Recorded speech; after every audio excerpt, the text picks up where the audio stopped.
Hello, and hello, everybody. This is Wardell Pastrian for Solar Records Radio on this beautiful Friday. And I just wanted to make sure that we got off by saying happy birthday to Mr. Howard Hewitt. Howard, may God bless you and keep you, my brother. I've been knowing you for many years, and you've been a good brother. And so just take care of yourself, man. And we'll talk a little bit more after this song. There it is.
Right.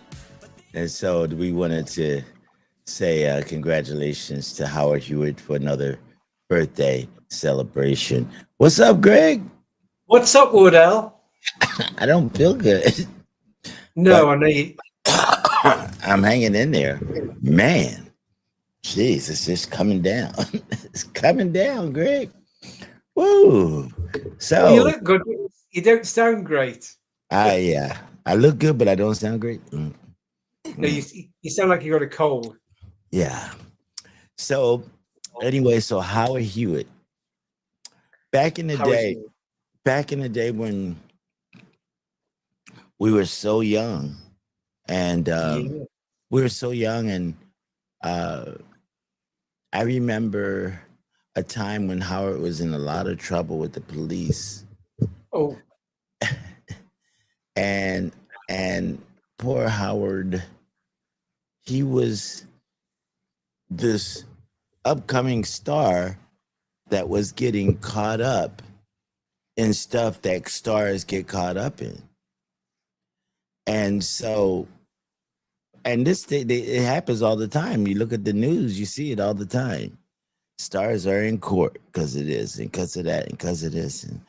And Howard became one of them. And I was like, whoa, wait a minute. That's one of us. That's one of our team. What? And so I went to Howard and I said, what happened? And he said, I can't even talk about it. And I said, what? He says, I can't even talk about it to my mother.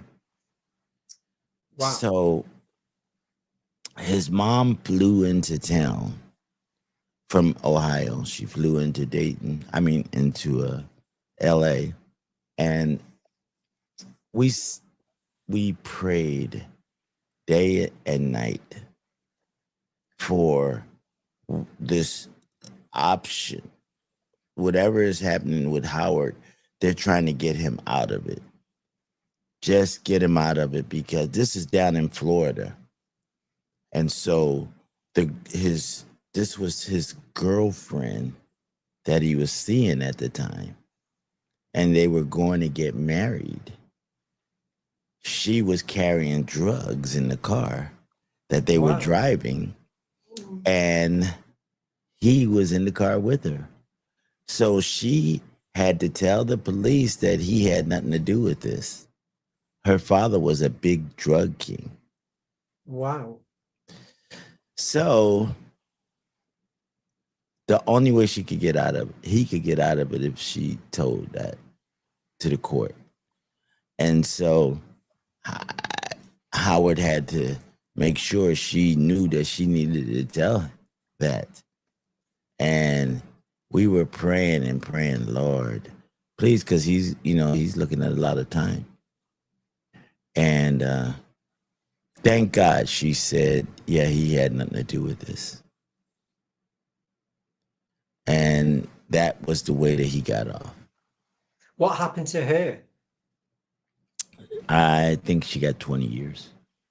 Ooh. And, but with good time, she probably got out. Yeah. Yeah, earlier. But it's just a sad situation, So that's the first thing that comes up to me about Howard back in the day, as we were young guys and we were just so vulnerable. You just never knew what was going to come your way and how people were going to set you up, and so it's just like, oh, geez, So I'm telling the young artists out there now, you just got to be careful. You can't just do stuff or you can't just act blinded. You always got to keep your eyes open and protect your surroundings because you never know what you can get yourself into. So be very careful and take care of yourself. But ever since then, Howard had put out that song, I want to thank you, God, for giving me one more chance. Yeah. So ever since that, he put that song out, and he's been on the right track. And so, he's had some ups and downs, but who doesn't, right? But he's still out there. He's still performing. I saw him a couple of weeks ago. He looked really good. He's gotten smaller. He looks like my size now. I'm looking at him like, dude, you gotten smaller.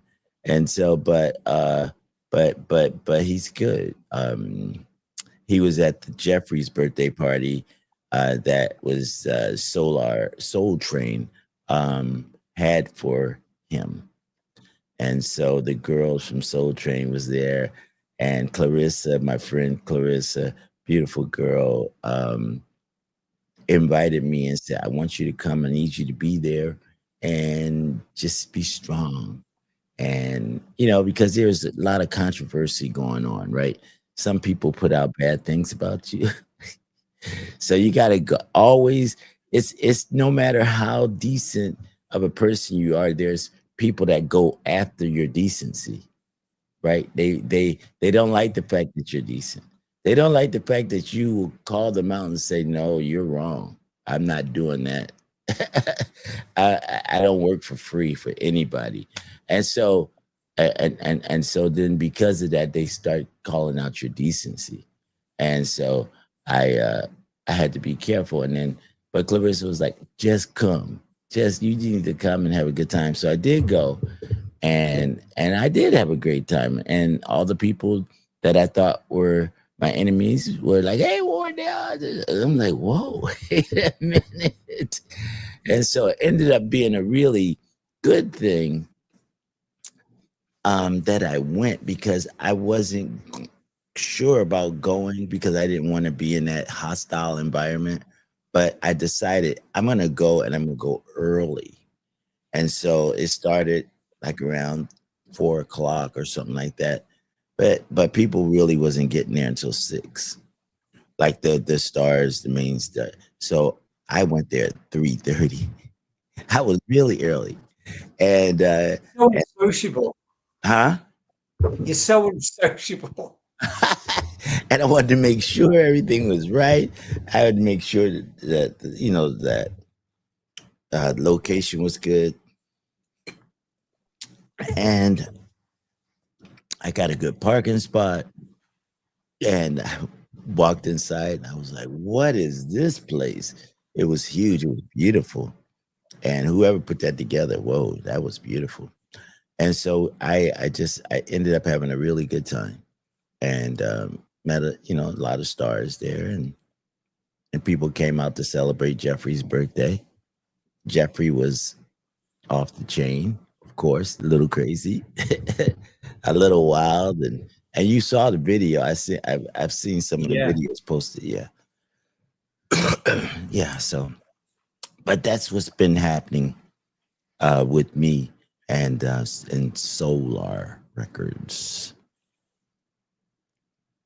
And what about you? Well, I was just chuckling to myself because you just said about Howard looks smaller. So I don't mean this just disrespectfully, but how small would Prince look if Prince had have lived? Because Prince was already.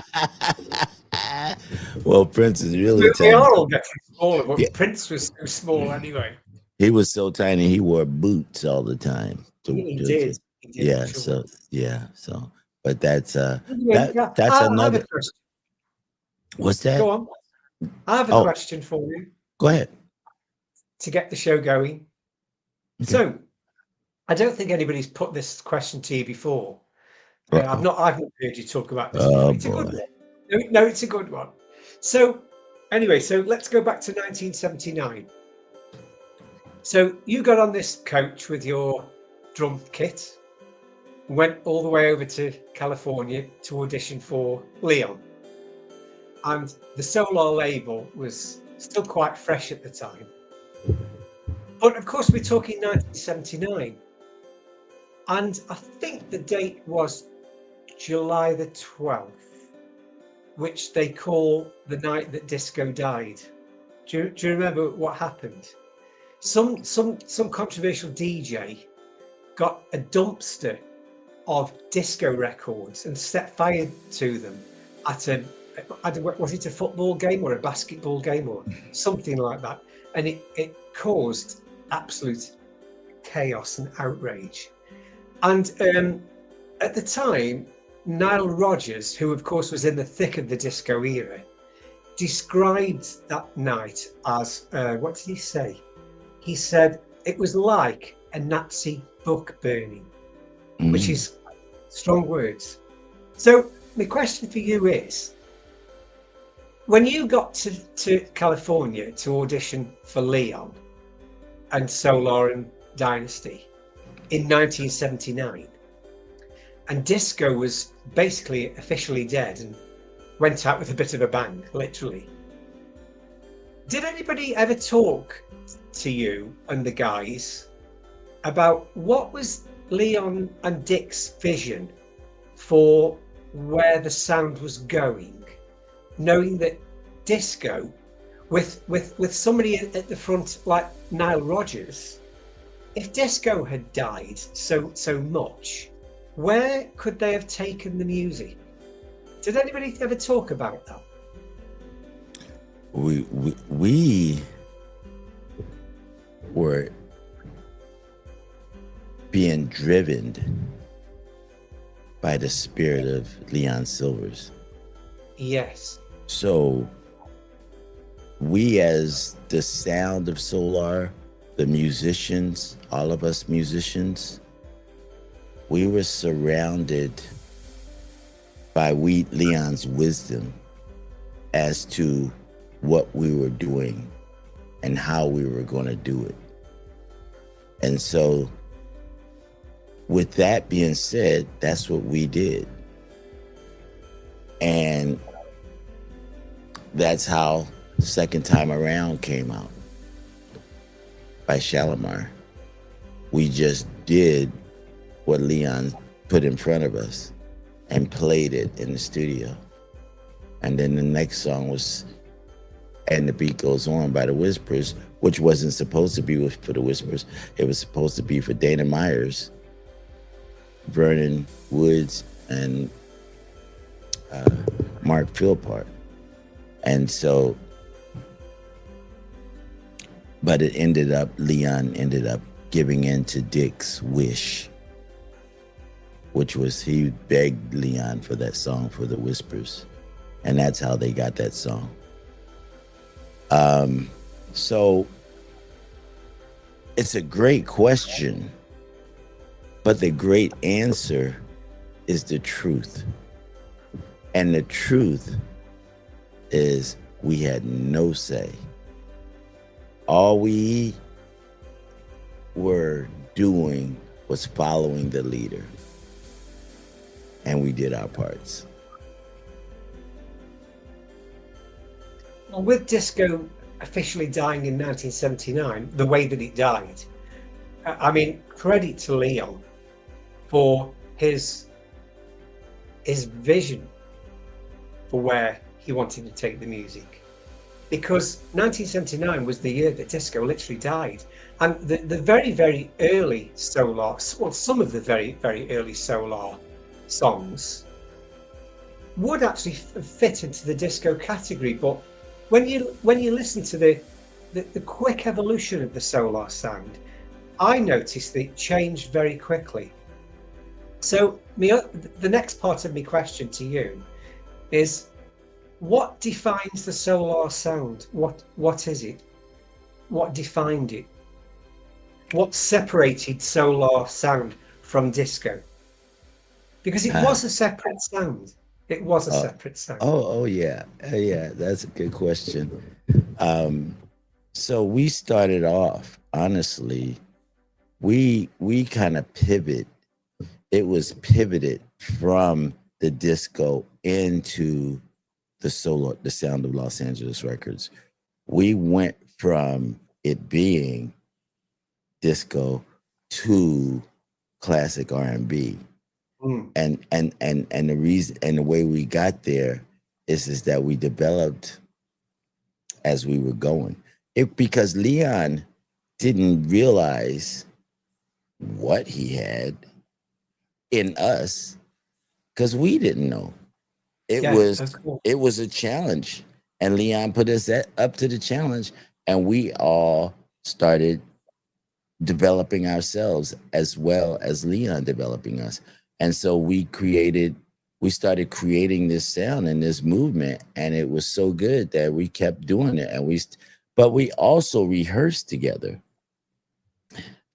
for Dynasty, because we were Dynasty as well. But Steve Shockley from Lakeside was a part of our sound, and Dana Myers was a part of our sound, but they weren't in Dynasty. But everybody else was in Dynasty. And so we all, including myself and Leon, was always practicing. And so we had developed ourselves. We had made ourselves into this amazing unit. And I'm not saying that because I'm bragging. I'm saying that because I believe it. Now, if other people don't believe it, that's okay. But I'm saying what I believe. And I believe that we were amazing musicians. Our musicianship had went from 0 to 100 just over, a few albums. It's like, what? How did that happen? And so we even listened back to when we first started and to where we were in the middle. It's like, whoa, we really developed. We really got it going on. And praise God for that.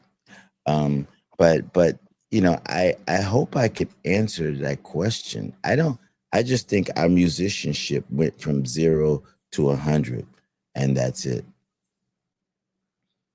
Yes. Well, I think that for me as a record buyer, one of the things that I always remember that had a big impact on me with the Solar label, the sound, was there was something completely joyous that jumped out of the radio. Something joyous jumped out of the speakers, which I didn't hear in any other type of music. And one of the things I noticed quite early on about Solar, that it had an impact on me and made me take note of anything that came out on the Solar label. And I don't know whether you're really even aware of this, because you were there doing it. I was out there listening. I was outside your bubble. But certainly a lot of the singles, in my opinion, had an intro that teased.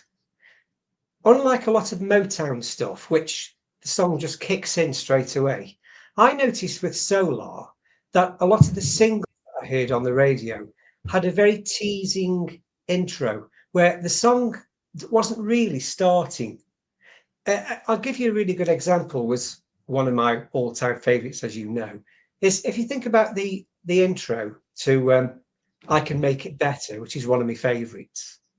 The intro lasts for over 30 seconds with it's a teasing bass line and strings before the weight of the song hit in. And things like I Just Begun to Love You. The song starts and I think, oh my God, where's this going? And then, of course, as you know, with the Whispers, It's a Love Thing. They thought that that was a Chinese song because the intro was nothing to do with where the song was going. Right. And another example I'll give you, a Whisper song, Emergency. That started with a sweeping string arrangement before the heavy R&B arrangement kicked in. That to me was clever because that hooked me in straight away before the song even started, because I wanted to know where it was going. Does that make sense? Yes. Yes, it makes a lot of Were you sense. aware of that? I was very aware of the movement and what was happening with the sound of the music and stuff. And I remember I'm sorry, I was looking for something I thought I had here. I remember when we recorded these songs, first we would rehearse them as a band would rehearse the songs, right? We were rehearsing it as we were Dynasty in practice, right? And Steve would come and play his parts with us, and before you knew it, when we got into the studio, Leon had created the intro. Something. Now this could have happened. This could have happened from the rehearsal hall to the studio in his brain, because he had to come up with something. And so he had a lot. He had a lot of responsibilities. And not only did he have the responsibility of making sure he chose the right songs, he also had the responsibility of making sure he chose the right musicians, making sure that he chose the right times to do things that we had to do. When we're going to break down, when we're going to take a break, when you're going to give these guys a break for a second, let them just breathe and then come back and record the song again. I mean, we would go in for, 3 or 4 hours straight, and then he would say, let's just take a break. So he had a lot of responsibility on himself to protect us. It's just, we were just like little kids. We were growing and we were learning. We were like, like whatever you want us to do, we'll do it. And we So did it. Leon was like the Pied Piper. That's exactly what he was. Yeah.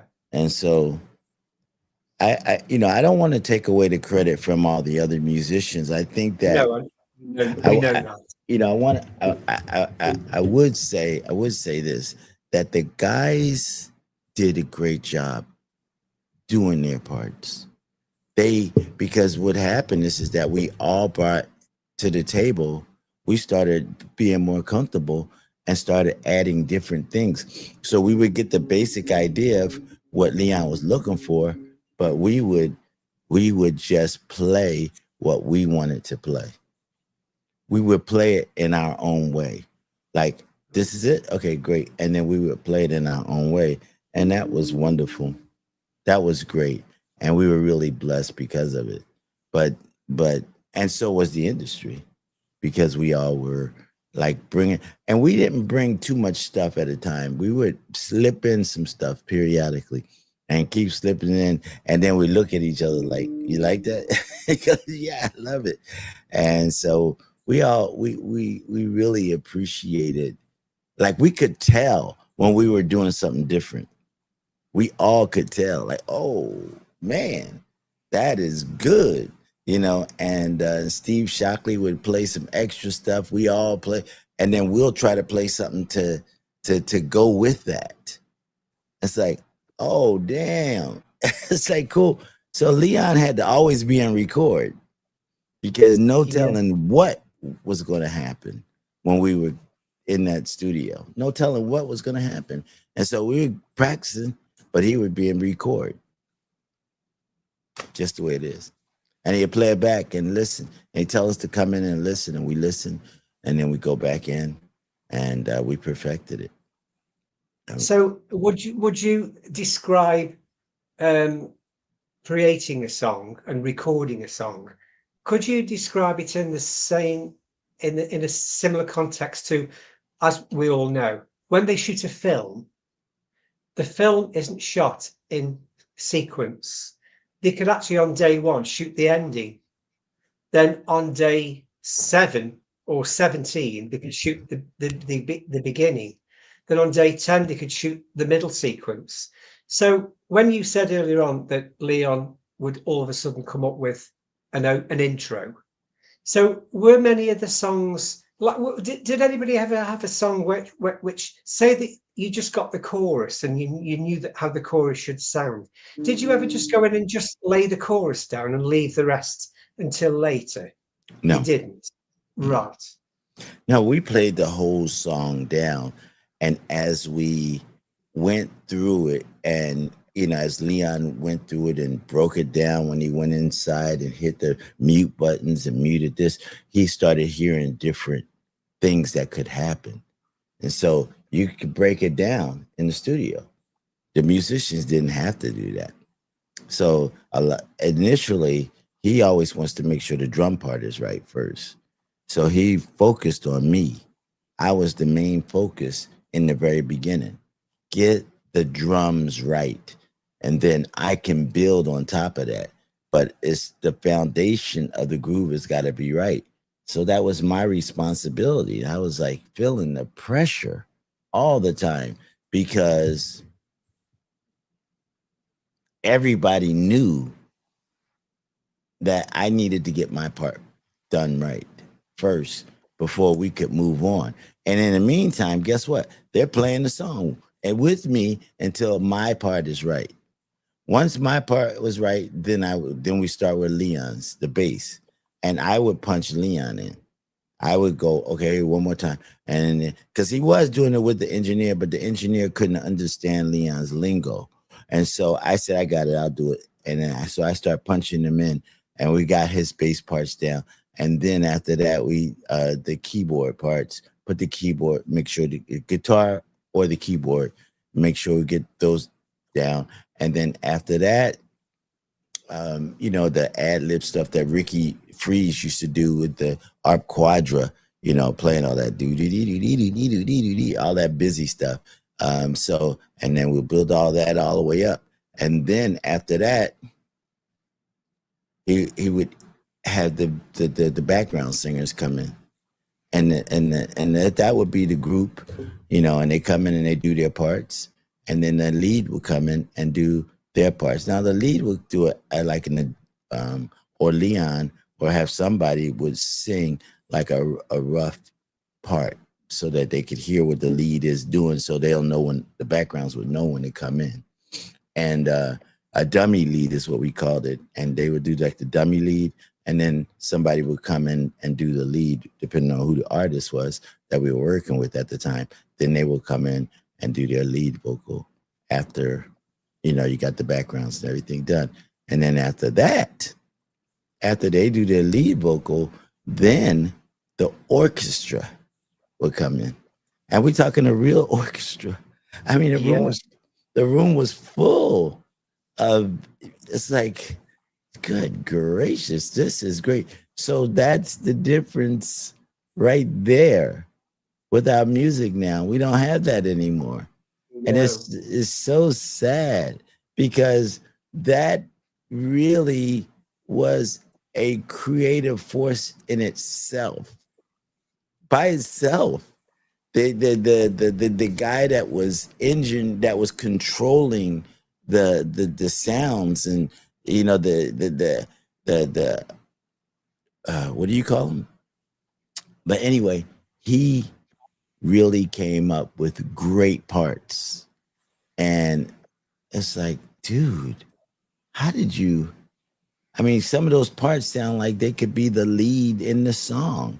And it was just amazing. And so I would just love these guys and love to hear when they were in the studio doing it. I was in school, I was in college living my life, but at the same, when they were in the studio doing that, because they would come early in the morning and about 2:00 they were leaving.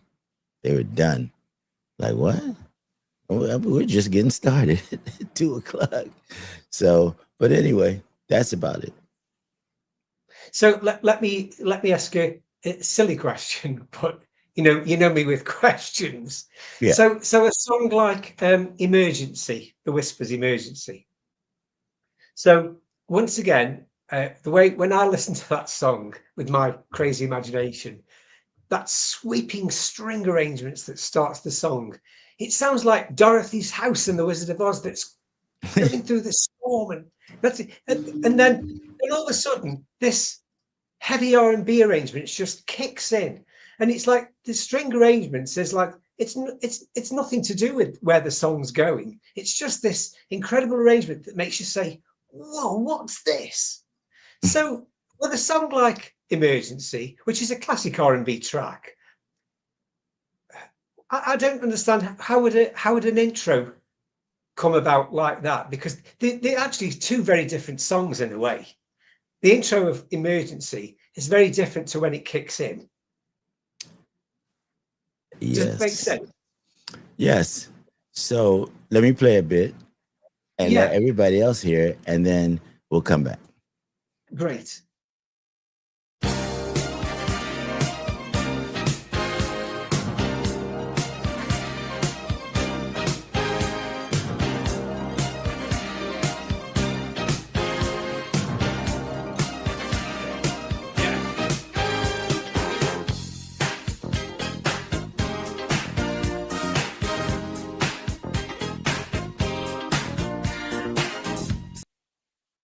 Okay, so the beginning of that song, that was just the music. There was no strings in it.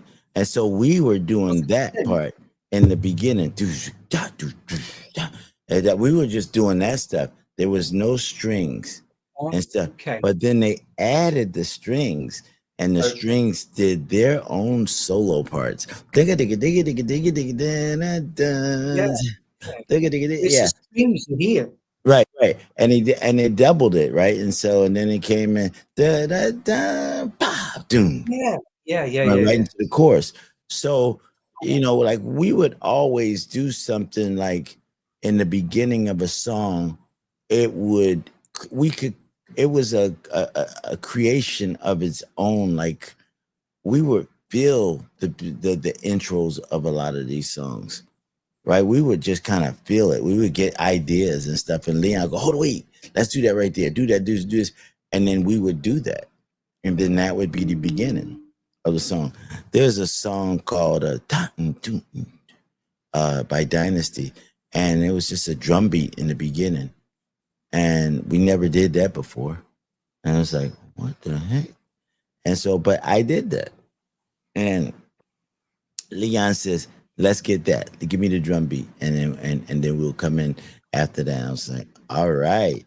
So finally, I get to do my own drum, a drum beat, and so that was it. I'll find out what song that was. I'll play it later. But yeah, so that's one of the Dynasty songs that we did. But Dynasty was an amazing unit in itself. I still talked to Linda Carrier about this just the other day, and she was like, I don't understand why Dynasty wasn't like the hugest group in Solar. They wrote the biggest songs for everybody in Solar except for us.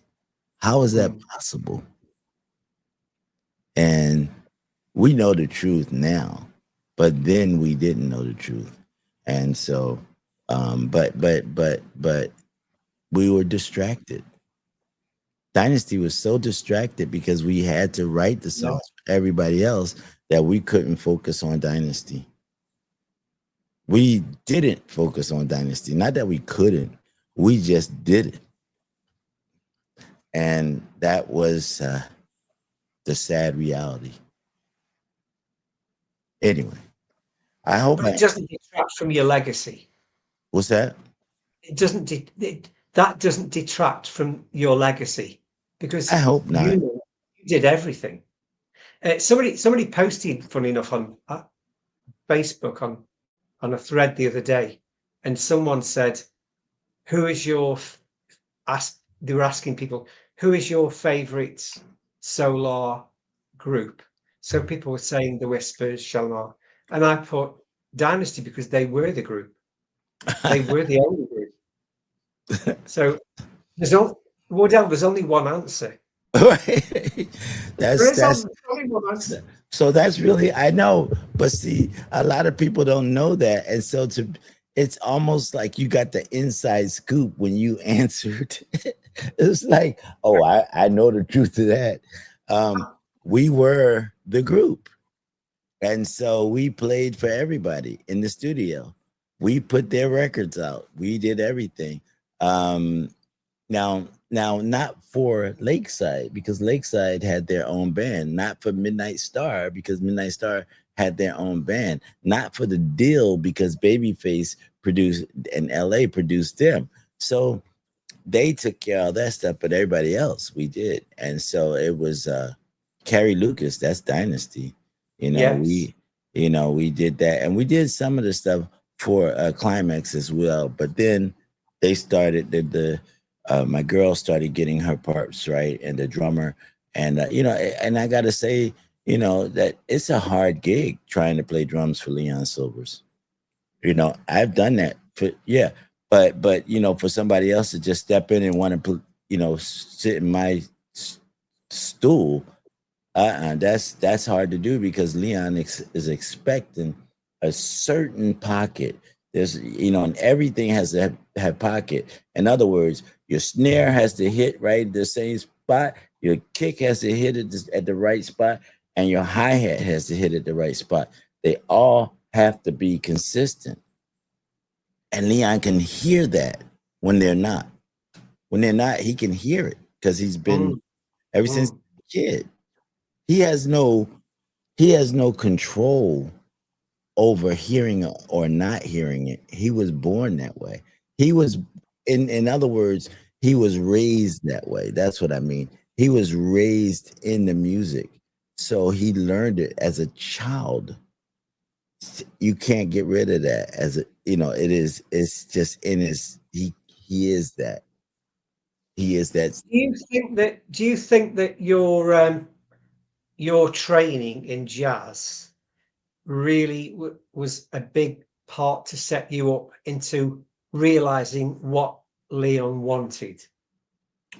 Do I Like, think what? if you'd been an R&B drummer, would you have passed that audition, or is that something you can say I've just got no idea? Or do you think the jazz training set you up for what you knew he wanted? Okay. So just ask the question again. What was the question? When you went for the audition, and the word pocket came up, and Leon made you realize what he was really looking for, because there's lots of drummers, but they don't all have pockets. Right. Do you think that your jazz training enabled you to recognize what he wanted? Okay. So when you say just my just training. Your jazz drumming Oh, training. jazz. Okay. Jazz. There you Sorry, go. it's my accent. I was Sorry. like, just training? What Right. was Yeah, yeah, okay. your jazz training. Yeah. So that's what got me in. That's how I slipped through the all the critique, because the fact that I was able to play anything he asked me to play without it Yes. being an issue was the thing that got me the gig. I didn't even know I had the gig. He asked me to do something, I did it. He asked me to do this, I did it. Everything he asked me to do, I did it. But he didn't say, okay, man, you got it. He never said that. He said, okay, we're good. Or okay, let's we got to go here. We got to do this. But he never said you made the audition. And You so, waited 2 weeks, didn't you? Didn't you wait yeah, 2 weeks? I waited 2 weeks before I found out. And I was like, dude, I just need to know if, what's going on, because I got some other I need things. to read. I was hungry too, man. I was used to working for my dad. I had money in my pockets all the time. And so but when I finally did talk to him, I was like, I just want to know if I made the audition. And he's like, oh yeah, I didn't tell you. I said, yeah, of course you made it. I said, really? I said, yeah. I says, everything I asked you to play, you played it. That was no problem. That's no thing. I said, oh, thank you. Okay, cool. So listen, when you get started, when you're ready, I'll come back. I'm gonna go to Philadelphia. And when he's like, no. We're getting ready to go in the studio and record the Whispers in Shalimar. And I was like, okay. And so that was good enough for me. I knew that I had some money coming, right? Excuse me. And so I told, man, I got a flu shot. And ever since I got the flu shot, I got the flu. Yeah, that's right. Oh my God. So going back to that audition then, can you describe to us what was he asking you to play? And I can't how remember. did you know how to whatever he asked you to play, did you play it like an R&B drummer, or did you deliver it like a jazz drummer? I just did what Or he did asked me. I only did what he asked me to do. Whatever it okay, was simple for me. It was I it didn't have was. to think I didn't have to think about it. Oh, Whereas some people would say to him, can I take that home right. and I'll come back and I'll do it. Oh, really? Yeah. And so Okay. that was the difference. So, and plus you think about, this guy came all the way from Philadelphia. He loved Tony Westcott, who referred me. And so Yes. he's thinking, I'm gonna go ahead on and use this guy. Uh, you know, because the chances are great. I get Yeah. Yeah. so, and it's a possibility that he could get Tony back, right? Right. That didn't happen. Tony didn't record for him anymore. Never recorded for him. I was the only Right. one that was recording for him. So, but I got Tony gigs to play for Shalimar and the gigs to play for Midnight Star. So, but Leon never rehooked up with Tony. So sad. Was Tony happy with his decision later on? So I've cried, literally cried on the phone with Tony, telling him how sorry I felt. I just said, Tony, I feel so bad. He's like, why? I said, because I'm playing in a position where you're supposed to be playing. And he's like, Wardell, God has already told me that that's your position, that he made that position for you, not for me. He has other plans for me. This is yours. And I'm good with it. I'm very good with it. And I was like, wow, that's heavy. That is very heavy. And I But you appreciate it. stayed friends. What's that? You stayed friends. Yes. Oh yeah, we were really close. We were really close until he passed away. Right. So what did he go on to do? Where Well, did his career? he did jazz. He was a jazz drummer. So he stayed a jazz drummer. Yeah. Yeah, yeah, yeah. So he just did the jazz, and he had a studio that he built into his home, and he would rent out the studio to different local musicians in the city of Philadelphia, and they would come over and have great things to say about Tony, and and then we lost him. Yeah. So that's kind of a sad thing. But again, you've carried on his legacy. I tried. So How about a little bit of Dynasty for a break? yes.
What's up, Phil?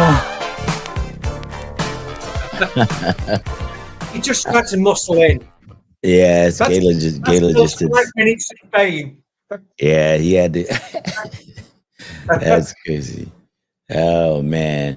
Anyway, so So like that was an interesting song you just played, because one of my observations about Solar, which I thought was quite different to a lot of other labels, like that song, lots of the Solar singles the song starts, but it doesn't start with a verse. It starts with a chorus. Then it goes back into the verse, which I've noticed that on a lot of Solar songs. Well, And I so think, it started with the bridge, which well, the went bridge, into, yeah, yes. yeah. So it It started started with the chorus, dun dun dun yeah. dun dun.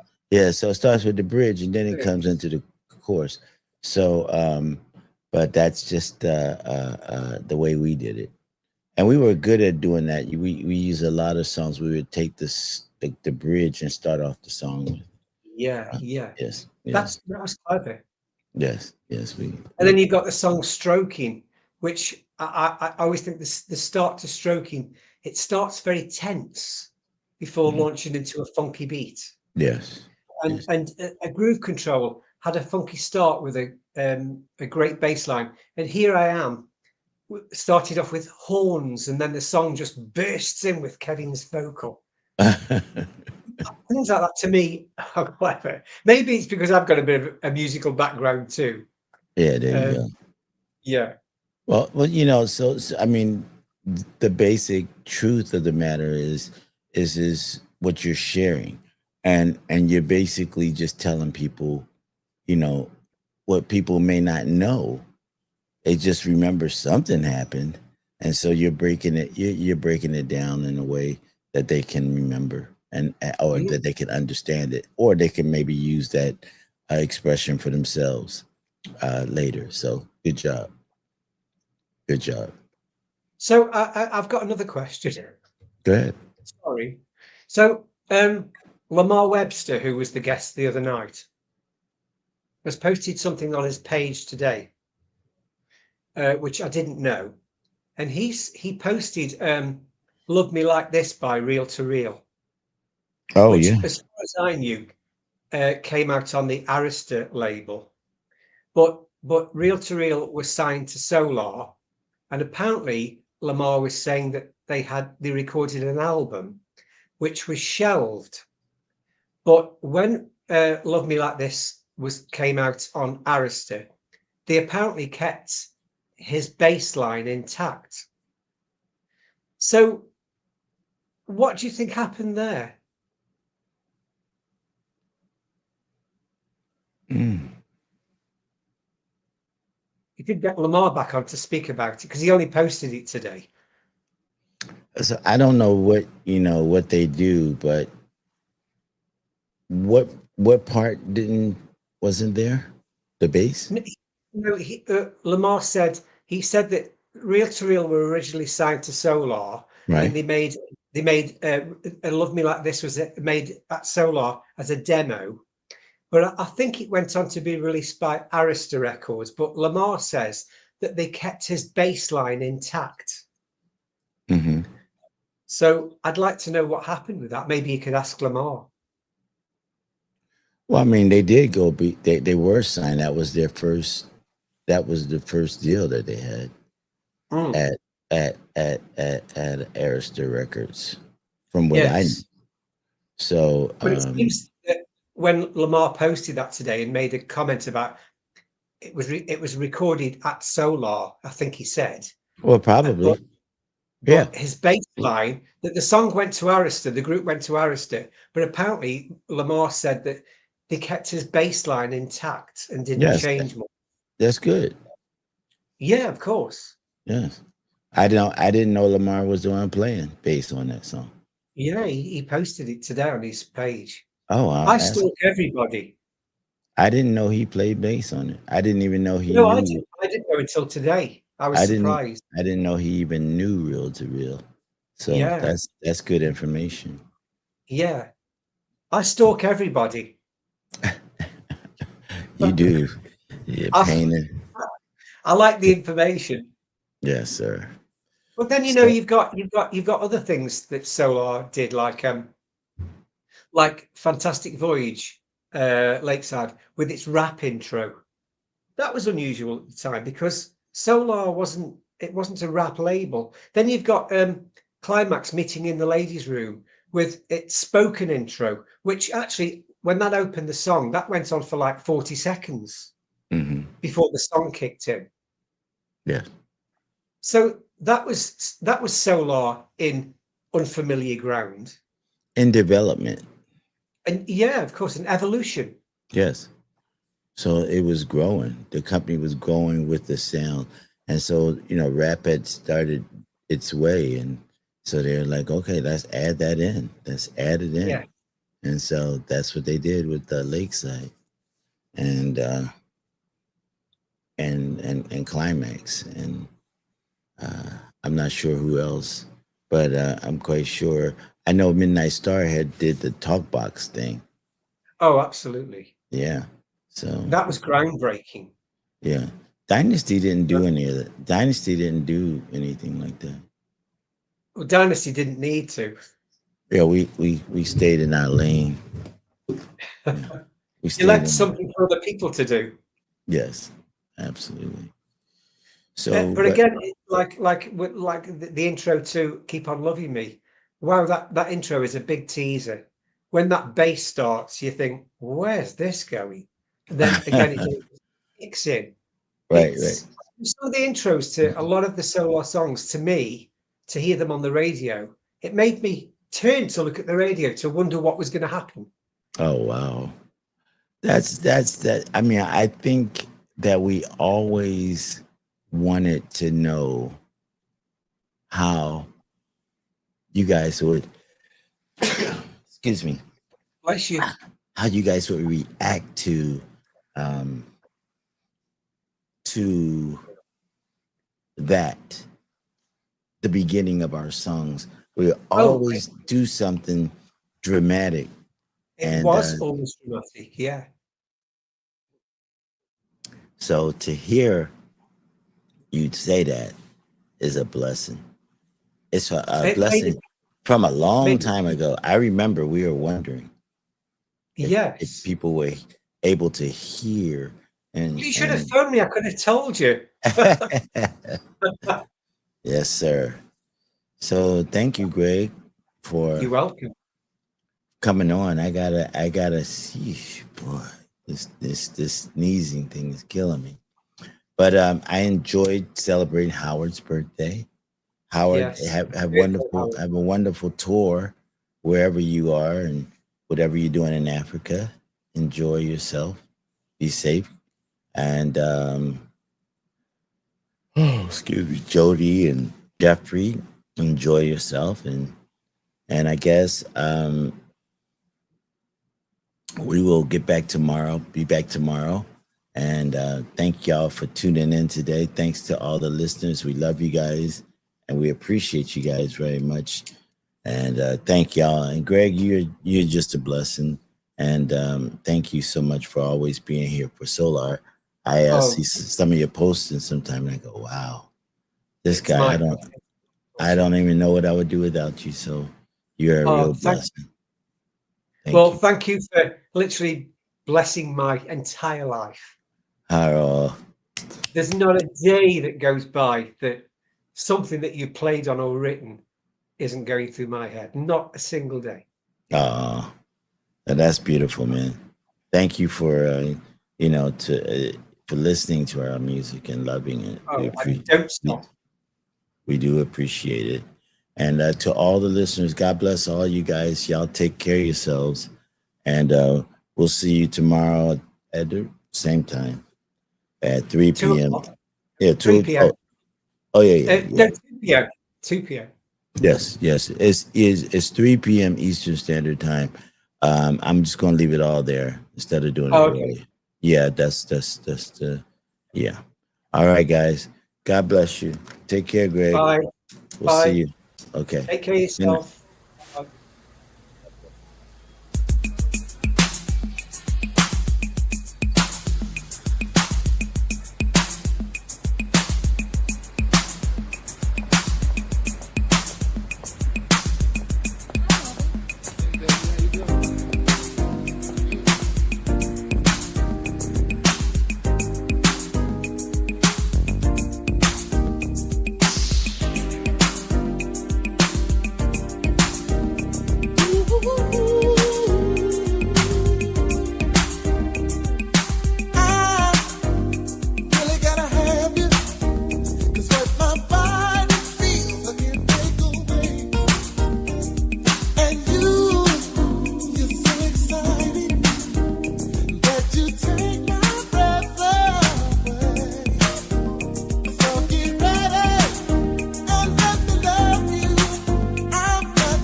wanna know